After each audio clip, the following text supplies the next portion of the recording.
Բարև ձեզ, դուք դիտում եք հեռանկարը։ Քաղաքական գործընթացները Հայաստանում մտնում են նոր փուլ։ Վերջին օրերին Հայաստանի ներքաղաքական եւ արտաքին քաղաքական օրակարգը զգալիորեն ակտիվացել է։ Ներքին քննարկումները զուգահեռվում են արտաքին քաղաքական ակտիվ զարգացումներով, իսկ միջազգային գործընկերների հայտարարությունները հաճախ ուղիղ անդրադառնում են մեր երկրի ներքին կյանքին։ Վերջին օրերին այդպիսի հարձագանքների առանցքում հայտնվեց նաեւ Ռուսաստանի արտաքին գործերի նախարար Սերգեյ Լավրովի ասուլիսը, որտեղ խոսվեց Հայաստանի արտաքին քաղաքական ընտրությունների տարածաշրջանային գործընթացների եւ ներքաղաքական զարգացումների մասին։ Այս հարցերի շուրջ այսօր կզրուցենք իշխող ուժի քաղաքացիական պայմանագիր կուսակցության վերահսկող հանձնաժողովի անդամ Երևանի ավականու քաղաքացիական պայմանագիր խմբակցության անդամ Նատալիա Սինորյանի հետ։ Նախ շնորհակալություն մեր հրավերն ընդունելու համար։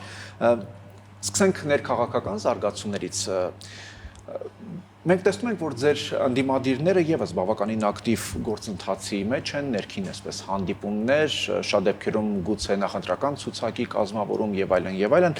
կան ուժեր, որոնք կողմնակից են մեկ ընդհանուր ճակատով պայքարելու իշխանության դեմ եւ ունեն վստահություն, որ եթե ընդդիմությունը համախմբվի եւ մեկ ճակատով հանդես գա, ապա իշխանությունը այսպես նորից վերընտրվելու շանս չի ունենա։ Չունեք այդպիսի մտահոգություն։ Շնորհակալ եմ հրավերի համար։ Տեսեք, եթե հետ շարժվենք ամիսներ առաջ, Գյումրիում ոչ ֆորմալ ձևով ընդդիմությունը մեկ ճակատով գնաց ընտրության, ձայները այսպես կոչված փոքր բաշխվեցին եւ վերջում միավորվեցին եւ քաղաքապետ ընտրվեց մի անձ, որ այս պահին գտնվում է կալանքի տակ, կաշառակերության եւ կաշառքի գործով, այսինքն ինչ ստացվեց։ Ընտրվեց մի մարդ, որ շատ կարճ ժամանակ հետո ինքը հանցանք գործեց եւ հայտնվեց կալանքի տակ։ Ինչ վերաբերում է վաղաշաբաթի ընտրություններին։ Նույն սցենարը ցանկանում էին կրկնել վաղաշաբաթում, սակայն վաղաշաբաթի մեր հայրենակիցները,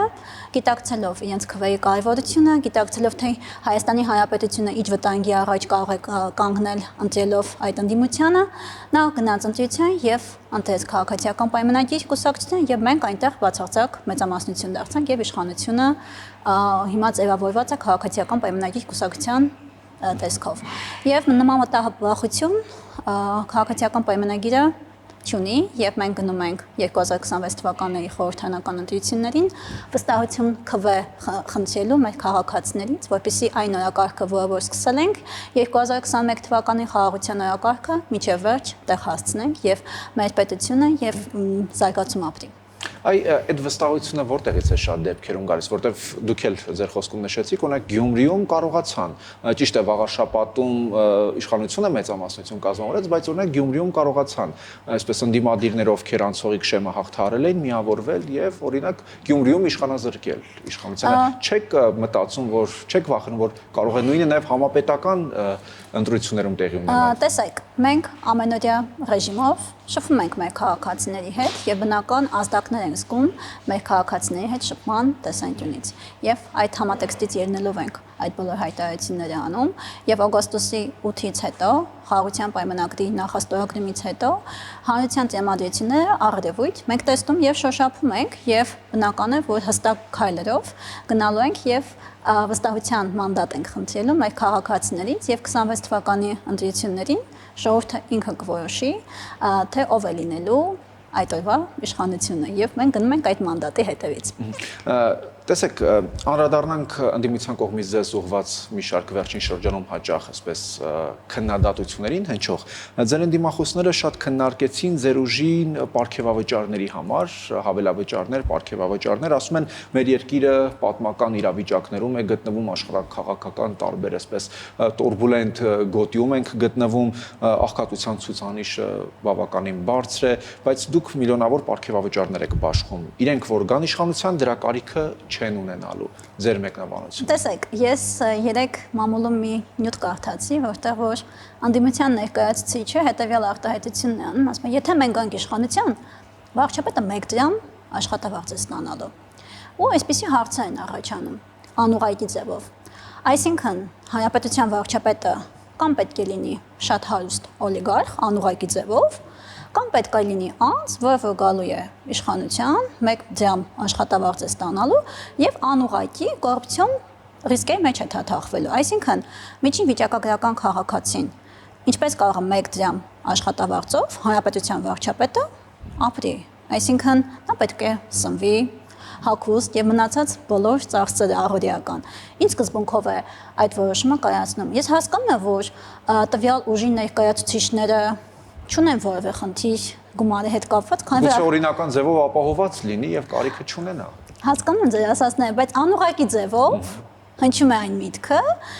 որ հանրապետության վարչապետը պետք է անպայման լինի հարուստ մարդ, որ կարիք չի ունենա աշխատավարձի եւ 1 դրամով նա կարողանա ապրել։ Այն նույն ընդդիմության ներկայացուցիչները տարիներ շարունակ ղեկավարում են ՀԵՑ-ը։ Եկեք բացենք իրենց հաշիվները եւ տեսնենք, թե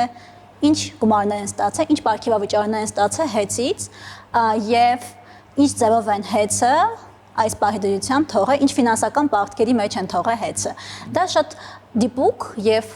տրամաբանական օրինակ է, թե ինչպես կարող են հետագայում նրանք կառավարել Հայաստանի Հանրապետությունը։ Այ օրինակ նման քննադատություններ նաև ընդդիմությանը երբ որ ուղղվում են, ընդդիմությունն էլ ասում է, օրինակ ՀԵՑ-ը մասնավոր էր, իրենք իրենց սեփական միջոցներից են դրանք ուղղել, ինչ խնդիր կա այդտեղ։ Հասկանում եք, ՀԵՑ-ը մասնավոր լինելու զատ այն ծեղը եղել է պետական գույք եւ նրանք վերցել են դարձել են մասնավոր, որպեսզի ներդրումներ կատարեն, զարգացնեն այդ կազմակերպությունը, բայց ինչ է ստացվել։ Ոչ որակ են ապահովել եւ սակայն նույն ժամանակահատվածում իրենց պարգևավճարներն են շատ եղել։ Դուք ինքներդ եք տեսել ՀԵՑ-ի մալուխները, ՀԵՑ-ի սպասարկման կայանները, նույն թե մարզերում ինչ վիճակում են գտնվում, միջին վիճակագրական ՀԵՑ աշխատակցի աշխատավարձի քանակը, եթե ցանկանում են ՀԵՑ բաժանող դառնալ քաղաքացին, որքան է կազմում այդ գումարը եւ մնացած մանրամասները։ Օրինակ ձեր դիմախոսներից նոր ձևավորված ուժեղ Հայաստան քաղաքական ուժը, որն իր հիմնադիր համագումարն է անելու առաջիկայում, հայտարարում է, որ իրենք գալու են իշխանության ոչ թե ստանալու, այլ ներդրում կատարելու պետական համակարգի մեջ։ Այսինքն իրենք որևէ գումարի կարիք չունեն, իրենք գալիս են ներդրում կատարելու։ Այնպես են ներդրում կատարելու, ինչպես ՀԵՑ-ում։ Մենք վաղ օրինակ ունենք, թե ինչպես են ՀԵՑ-ում ներդրում կատարել։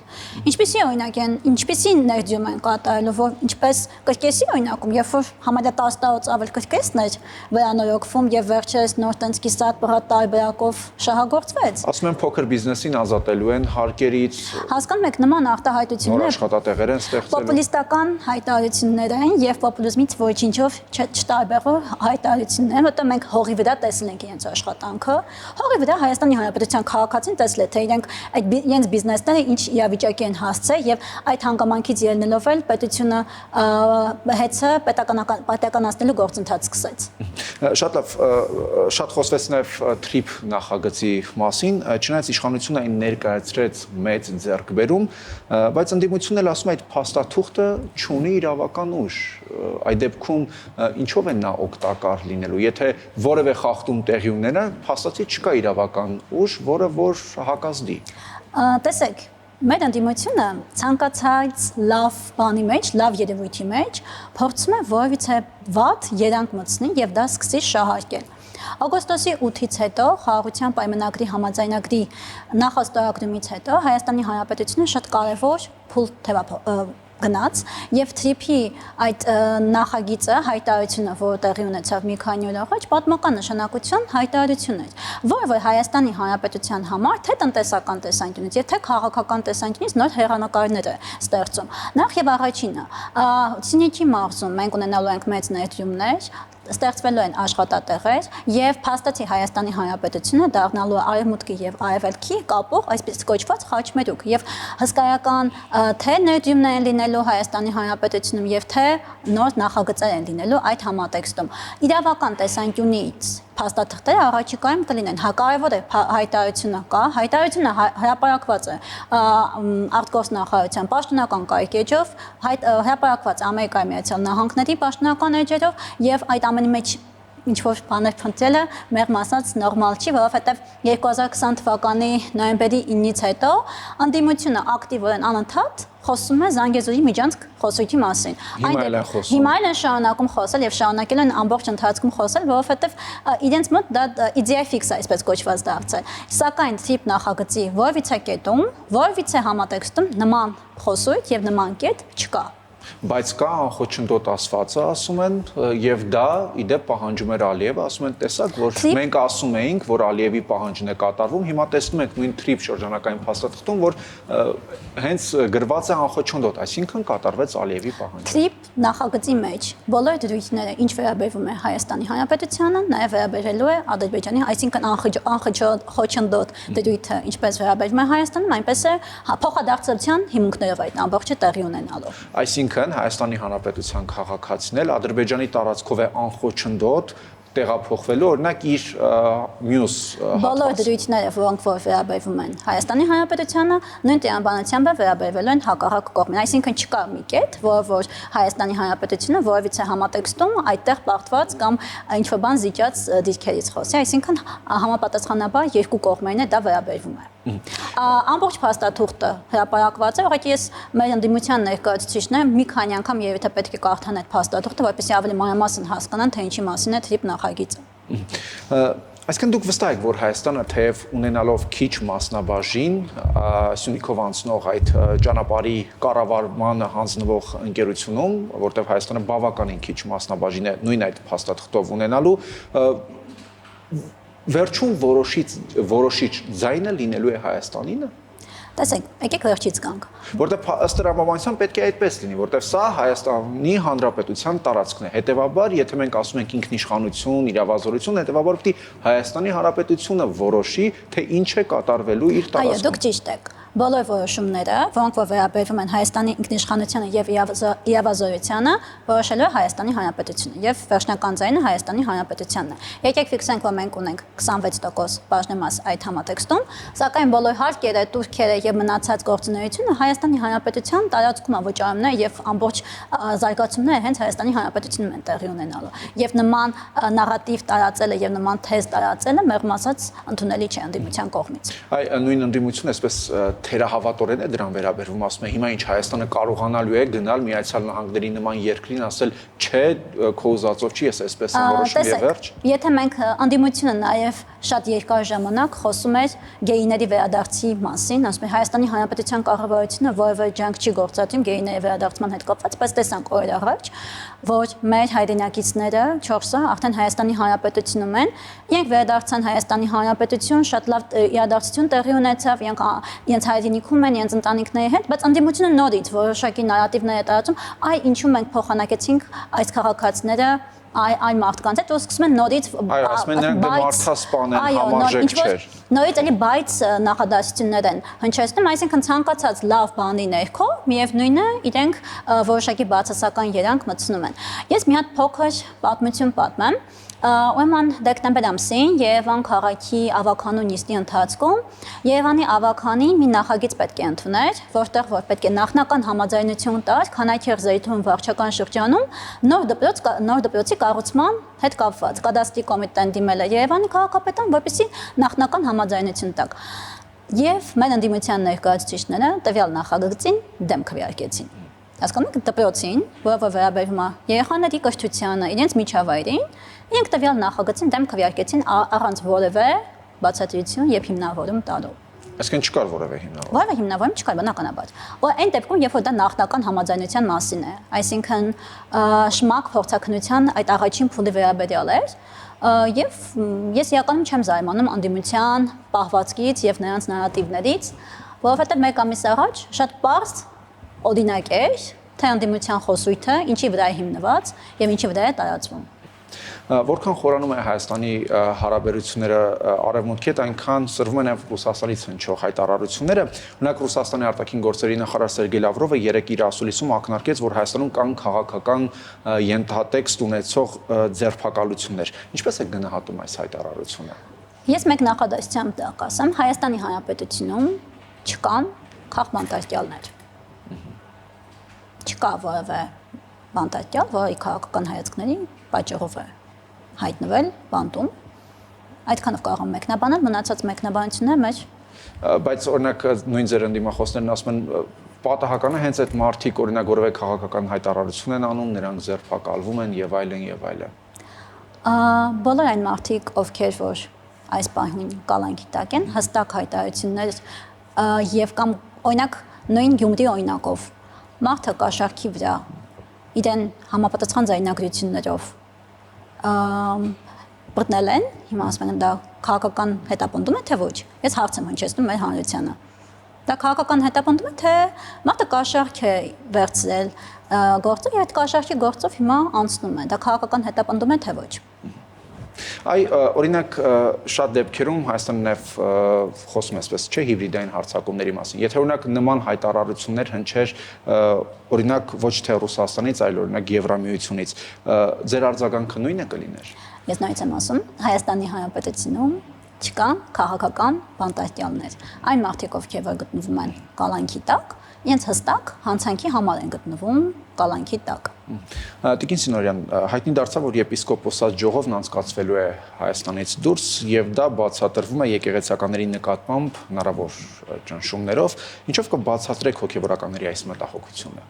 Տեսեք, ես հարցազրույցի գալու ճանապարհին կարդացի այն հոգեվորականների հայտարարությունը, ովքեր որ միացել են այդ ամբողջ շարժմանը, իրենք մի այսպիսի դրույթ էին առանձնացրել, որ հոգեվորականների ժողովը ձևավորվել է 2017 թվականին եւ իավազորը 4 տարի, այսինքն մինչեւ 21 թվականը։ Եվ դրանից հետո այդ ժողովի անդամներ են դարձել եւ դուրս են եկել անդամներ կաթողիկոսի կամայական որոշման արդյունքում, այսինքն այդ ժողովի որոշակի լեգիտիմության հարց կա։ Եվ երկրորդը հայ առաքելական եկեղեցու փաստացի նստավայրը համարվում է Էջմիածնի կենտրոնը եւ Հայաստանի Հանրապետությունից դուրս իրականացնել հոգեվոր ժողով, մեղմ ասած մտահոգիչ է, դա նույնն է, որ ինչ որ ազգային ժողովի նիստը կամ կառավարության նիստը ինչ որ X ժամանակահատվածով որոշենք, որ Հայաստանից դուրս է իրականացվելու, դա տրամաբանությունից մի փոքր զուրկ է եւ մտահոգիչ է այդ դրույթը։ Դուք վստահորեն ասում եք իշխանությունները, որ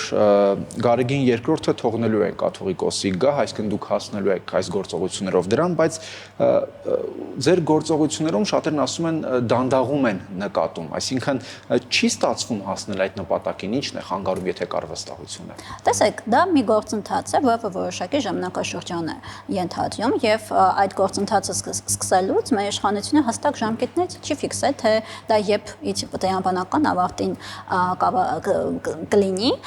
եւ այն հոգեվորականները, ովքեր որ միացել են, իրենց ձայնն են բարձրացրել, փաստացի մեր հանրությանը ներկայացնում են այն բոլոր մութ կետերը, որոնք որ կատարվում են հայ առաքելական եկեղեցու պատերից ներսում բարձրաստիճան հոգեվորականների կողմից եւ մենք շարունակելու ենք այն աշխատանքը, որ ազատենք հայ առաքելական եկեղեցին նման հոգեվորականների առկայությունից։ Շնորհակալություն։ Ես եմ շնորհակալ։ Հեռանկարում Երևանի ավականու քաղաքացիական պայմանագիր խմբակցության անդամ, քաղաքացիական պայմանագիր կուսակցության վերահսկող հանձնաժողովի անդամ Նատալիա Սինորյանն էր։